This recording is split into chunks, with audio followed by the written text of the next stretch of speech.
Officer in LJ Institute of Engineering and Technology in Department of Electronics and Communication. This video is about subject Microwave Engineering. So, in the last video, we learned about the various active microwave components. We learned about the various diodes like the varactor diode, then the Schottky barrier diode, PIN diode. Okay, so in this chapter we will also learn about the few microwave solid state devices. So now in this particular video we are going to learn about the impact diode, we will learn about the trap diode and the barrage diode. And we will also learn about the microwave transistors. So, as we have also seen, these are the four categories for the microwave diodes. Okay, bipolar junction transistor, field effect transistor, transferred electron device, and the avalanche diodes. Okay, now here we will first of all discuss about the avalanche diodes. As you know that there are the two categories of the diode. One is the avalanche transit time devices and other is the bulk devices. Avalanche transit time devices, they are designing to get the minimum transit time charge carrier. And the bulk devices, that is using the bulk property of the semiconductor material. So, the impact diode. The full form of the impact diode is impact ionization avalanche transit time diode. This diode uses the avalanche breakdown united with the transit time of the charge carrier to facilitate it to offer a negative resistance region. So here you can see in this diagram that it consists of the 2N plus substrate, and between that there is a drift layer of the N minus, and over here the avalanche effect. The avalanche effect, that is the multiplication of the hole and the electron pair. Okay, so that we have in case of the impact ionization. Here we can see also the characteristics of the impact diode, that is between the IV characteristics. That is while the small voltage is there, then after the some small voltage, the currents that starts flowing through the impact diode. Now here the reverse breakdown after the minimum voltage. So impact diode that exhibit the negative resistance, and that is why it is used as an oscillator to produce the microwave. It is also used as an amplifier, and that can be operated at the frequency between about 3 GHz and the 100 GHz. The main advantage of the diode is that the high power capability. And the application of the mainly due to include the low power radar system and the proximity alarms. The disadvantage of using this diode, that is the phase noise level is high due to the nature of the avalanche process. So this is about the impact diode. Trap diode. Trap diode, that is trapped plasma avalanche triggered transit. So this is the construction of the trap diode. Consists of the P plus and the N plus substrate. Between that there is a drift space and the current or the pulse generator through which the input is applied to this. So what is the function of this trap diode? So as soon as the diode is excited, the charge is accumulated in the depletion region at the junction and the electric field across the junction that increases linearly. Okay, so now when the sufficient carriers are generated, what happens? It then depresses throughout the deflection region, and due to that the voltage that will be fall down.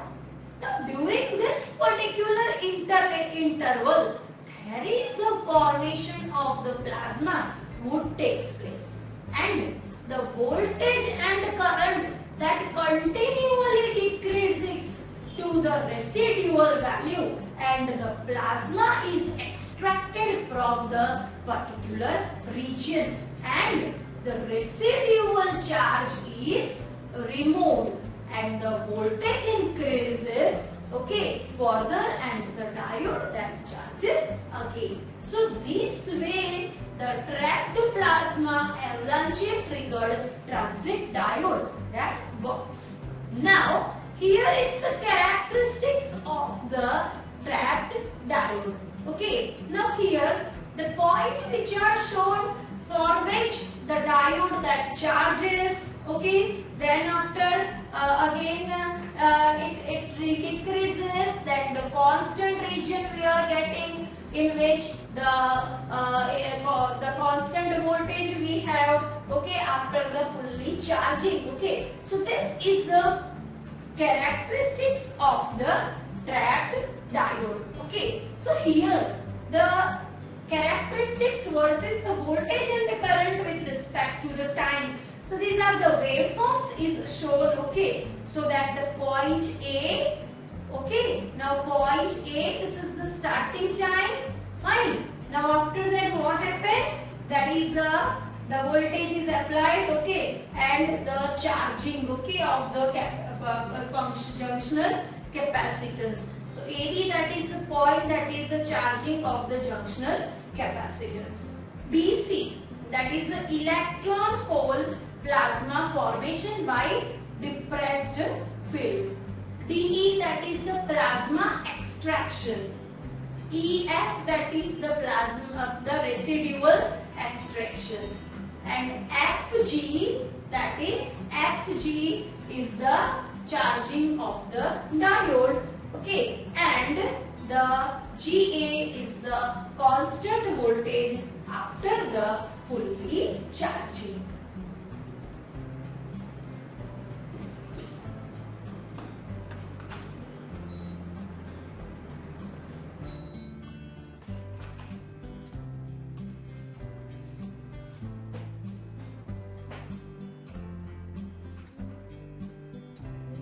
These are the comparison of the impact, trapped, and the buried diode.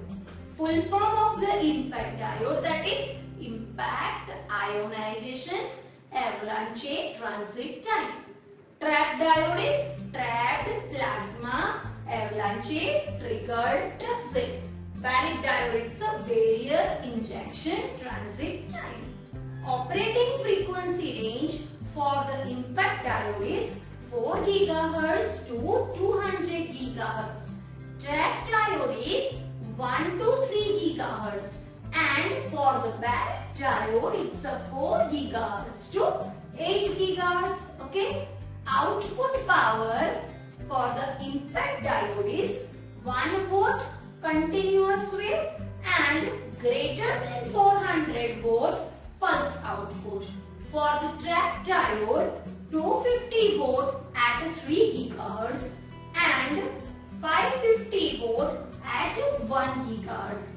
And for the buried diode, just a few millivolt. Okay, the efficiency of the impact diode, that is the 3%, and 60 for the continuous wave, and the 60% for the pulse, that is below the 1 GHz. It is more efficient and the more powerful, okay, than the gun diode type, okay, devices. Impact diode, okay, that is having the noise figure, it's about the 30 dB, and it is the worst than the gun diode. Okay. Similarly, over here for the trap diode. For the trap diode, this efficiency, okay, is a 35% at 3 GHz and 60% was at the 1 GHz. Over here, okay, for the Barrett diode, it's a 5% for the low frequency and the 20% for the high frequency. Now, the advantage of the IMPET diode, it's a high power capability, okay, and compared to other diodes. So for the microwave, this IMPET and the trap that is mainly used, okay, the Barrett diode, they are not mainly used, okay. So the trap diode advantages are the higher efficiency than the IMPET, very low power dissipation. For the Barrett diode, okay, it's a less noisy than the IMPET diode, okay, and the noise figure of the 15 dB at the C band using the Barrett amplifier. Disadvantage of the IMPET diode, it's a high noise figure, high operating current, high spurious AM or FM noise. The trap diode, that is not suitable for the continuous wave operation, but due to the high power densities, high noise figure of about the 60 dB, upper frequency is limited to below millimeter band. The Barrett diode, disadvantages are the narrow bandwidth limited to few millivolts of power output. Applications of the IMPET diode are the voltage controlled IMPET oscillators, low power radar system, injection locked amplifiers, okay, cavity stabilized IMPET diode oscillators, it can be used. The trap diode, that is used in the microwave beacons, instrument landing system, local oscillator in the radar, and it is used in the microwave oscillator small signal amplifier. Okay, so these are the comparison of the IMPET, trap and the Barrett diode. Now about the next topic, that is the microwave transistor. The microwave transistor are same as the transistor which are used at the low frequency. So the low frequency, the bipolar junction transistors, they were used homo junction transistor, heterojunction transistor, made up of the different kind of the material. So homo junction transistor made up of only the single material, and the heterojunction transistor, that is made up of more than one material, with the two materials that can be used, okay, in case of the making that. The micro transistor, that's a non-linear device, and the principle of operation, that is the similar to that of the low frequency devices, but the requirement for the dimensions, process control, heat sinking and packages are much more severe. The silicon bipolar transistor dominate for the frequency range from the UHF to about S band about 3 GHz extends to the 22 GHz. Also the GaAs material, okay, that can be used, okay, so GaAs devices that offer improvements in the operating frequency and in the high temperature and in the radiation hardness.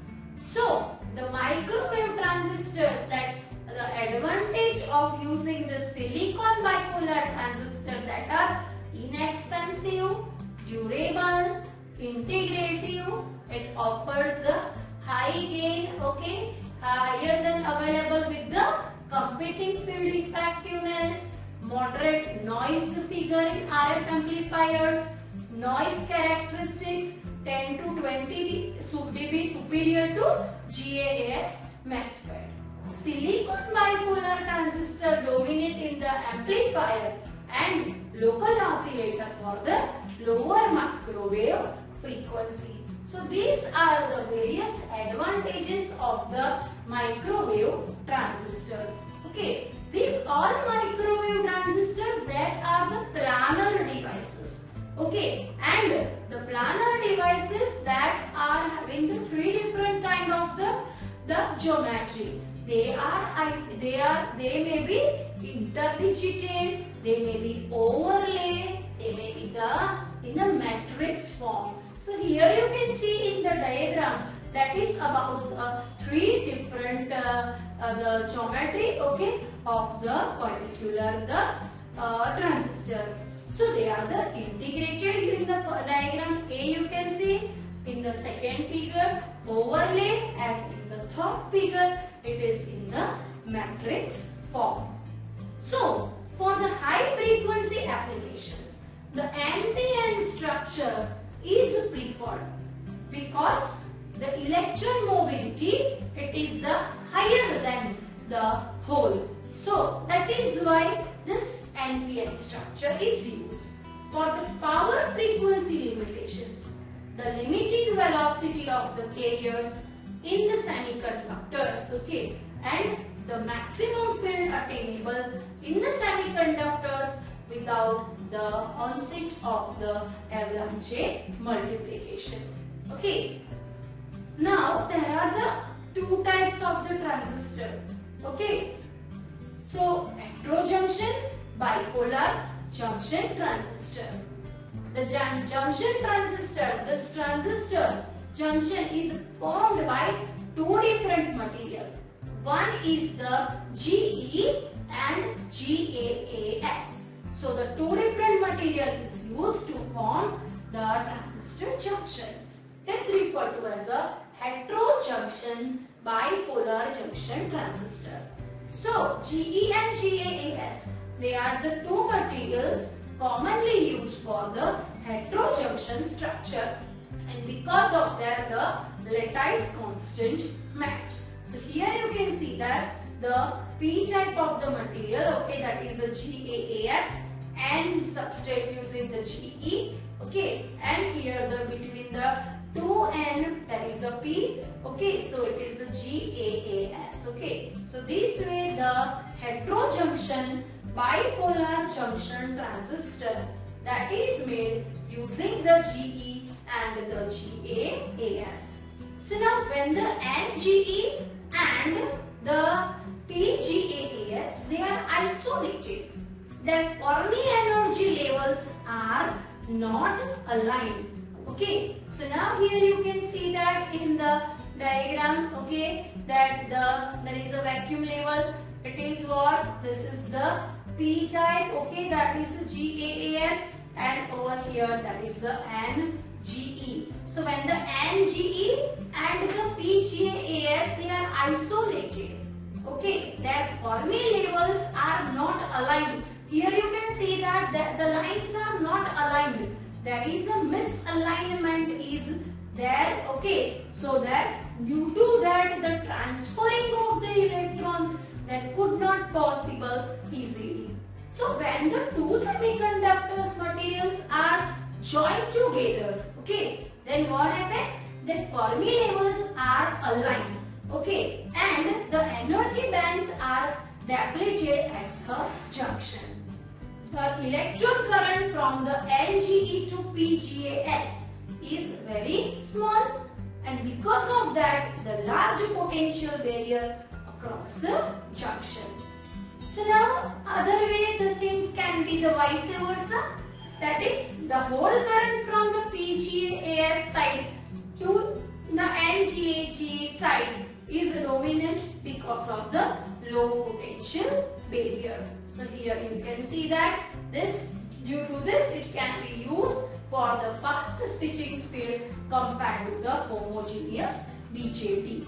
Okay, so this is about the heterojunction. Now the other is the MOSFET. What is the MOSFET? It's a metal semiconductor FET. So Schottky barrier diode junction of the metal and the semiconductor, and the field effect transistor that is constructed with a metal semiconductor Schottky barrier diode, and that is why it is known as the metal semiconductor field effect transistor. It is made up of the P-type or the N-type material, that is the silicon or the GaAs. Okay, and GaAs MOSFET having the capability of amplifying the small signals up to the frequency range of the X bandwidth with the low noise figure. So having the higher electron mobility, higher electric field and the higher electron situation drift velocity, okay, than the silicon devices, so that its output power is also greater. The structure of the MOSFET you can see over here, that is a MOSFET, the three terminals, the source, gate, drain. The two substrate N-type epitaxial GaAs, okay, and the semi-insulating, the GaAs substrate, okay. The buffer layer you can found, and the contact that you can found over here, okay. So it is about the microwave transistors. So we will learn about the few microwave transistors, okay, in the next video. So thank you very much everyone.